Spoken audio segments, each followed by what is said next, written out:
안녕하세요. 디지털 핑스입니다. 미국 경제가 2년 안에 경기 침체에 빠질 확률이 35%라는 분석이 나왔습니다. 이번 분석은 골드만삭스에서 분석을 한 것인데요.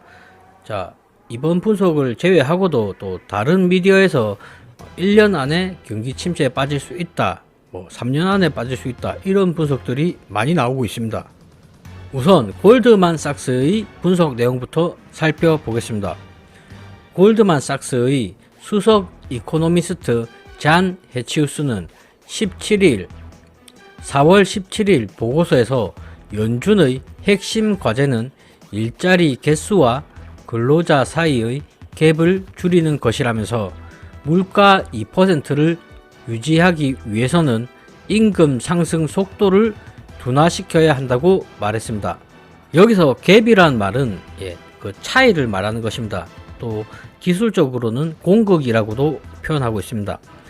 골드만삭스는 금융 긴축을 통해 실업률이 급격하게 오르지 않으면서도 일자리 개수를 줄여야 하는데 이 같은 소프트 랜딩은 힘든 과정이라고 지적했습니다. 골드만은 역사적으로 경기가 침체일 때는 일자리와 근로자 수의 차이가 줄어들었다고 덧붙였습니다. 또 다른 분석들을 보시겠습니다. 칼 아이칸, 제프리 건들락 등 경제 거물들이 경기 침체를 예고하면서 금융시장의 투자자들이 불안감을 키우고 있습니다. 투자 포트폴리오를 보호하기 위한 전문가들의 조언이 눈길을 끌고 있습니다.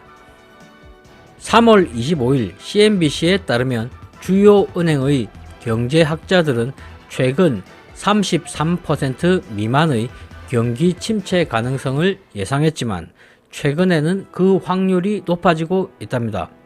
채권왕 건들락은 경기 침체가 내년 초에 올 수 있다고 봤고 미국 헤지펀드 사토리 펀드의 창립자인 댄 나일스도 내년에 경기 침체 리스크가 매우 높다고 봤습니다.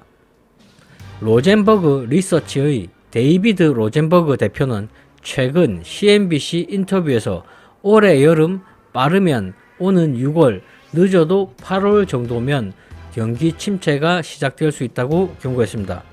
CNBC는 미 연방준비제도 페드 연준이 3년 만에 처음으로 금리를 인상하고 지속적인 금리 인상을 시사하면서 경기 침체에 대한 두려움이 커졌다고 설명했습니다. 휘발유 가격의 급등, 장단기 일드커브 평탄화, 유럽에서의 전쟁이 합쳐지면서 이코노미스트들이 경기 침체가 임박할 것으로 보기 시작했습니다. 마크 잔디 무디스 애널리틱스의 수석 이코노미스트는 CNBC에 긴축 정책이 경기 침체의 재료라며 연준이 실수를 저질러 브레이크를 너무 세게 밟으면 경제를 침체에 빠뜨릴 수 있다고 말했습니다. S&P 500 지수 역시도 2018년 이후 처음으로 5% 하락한 마이너스의 해를 맞고 있다고 설명했습니다. CNBC는 투자의 대가들이 경기 침체에서 어떤 조언을 했는지 주목했습니다. 이들은 주로 에너지 관련주나 배당주, 유틸리티 관련주, 소비자 비내구재 관련주 등에 투자할 것을 언급했습니다. 댄 나일스는 주식시장 조정에 대비한 공매도 포지션을 언급했습니다. 그는 포트폴리오에 롱 포지션이 있는 만큼 일반적으로 숏 포지션을 갖고 있다면서 이를 매치시키려 노력하고 있다고 말했습니다. 이에 대해서 현금을 가지고 있는 것도 나쁘지 않다는 입장입니다. 브리클리 어드바이저리 그룹의 피터 부쿠바 최고 투자 책임자는 주로 배당 관련주에 주목을 했습니다. 그는 약세장이나 급락기보다 주식을 사기에 좋은 시기는 없다면서 그러려면 현금이 필요하다고 강조했습니다. 그는 현금을 보유하는 것을 부끄러워해서는 안 된다면서 실제로는 인플레이션으로 돈을 잃고 있지만 명목상으로는 아무것도 잃지 않기 때문이라고 설명했습니다. 안전자산으로 꼽히는 금, 은에 투자하는 방법도 대안 중 하나로 꼽힙니다. 샘 스토발 CFRA 리서치 수석 투자 전략가는 금, 은 가치를 저장하기 때문에 좋은 성과를 낸다면서 사람들이 경기 침체가 얼마나 깊을지 시장이 얼마나 떨어질지 모른다면 그들은 안전자산에 돈을 넣을 것이라고 말했습니다. 현물금 가격은 이번 달에 한때 온스당 2,000달러를 웃돌아서 2020년 이후 최고치를 기록했습니다.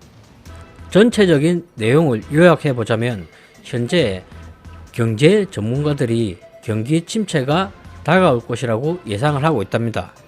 거기에 대한 대안으로 현금을 보유하는 것도 나쁘지 않다고 말하고 있고요. 그리고 주식 시장에 대해서는 어느 정도 약세장이라든지 급락기를 예상하고 있답니다. 거기에 대해서 공매도를 준비해 볼 수도 있고, 또한 안전자산으로 꼽히는 금이나 은 같은 전통자산에 투자하는 것도 괜찮은 방법이라고 이야기하고 있습니다. 자, 저희가 여기서 주목해야 할 부분은 만약에 이러한 경기 침체가 온다면 저희 암호화폐 시장은 어떻게 될지, S&P 500이라든지 다우 이런 지수를 따라서 같이 하락을 동반해서 할지, 아니면 전통자산 금과 같은 이런 자산과 같이 동시에 더불어서 상승을 해줄지, 그런 부분은 알 수는 없습니다. 2022년에는 미국에서 최초로 암호화폐에 대한 행정명령을 내린 첫 해입니다. 미국 정부 역시도 암호화폐 시장, 가상자산을 제도권화 시키려고 이렇게 2022년에 첫 행정명령을 내리게 됩니다. 이러한 시장 상황 속에서 암호화폐 시장 역시도 동반 하락을 하게 될지, 아니면 인플레이션에 대한 해지 수단 또는 새로운 대안으로서 자리를 잡으면서 강력한 상승장을 보여줄지, 그것은 지켜봐야 할 것 같습니다. 이상 방송을 마치겠습니다. 시청해 주셔서 감사합니다.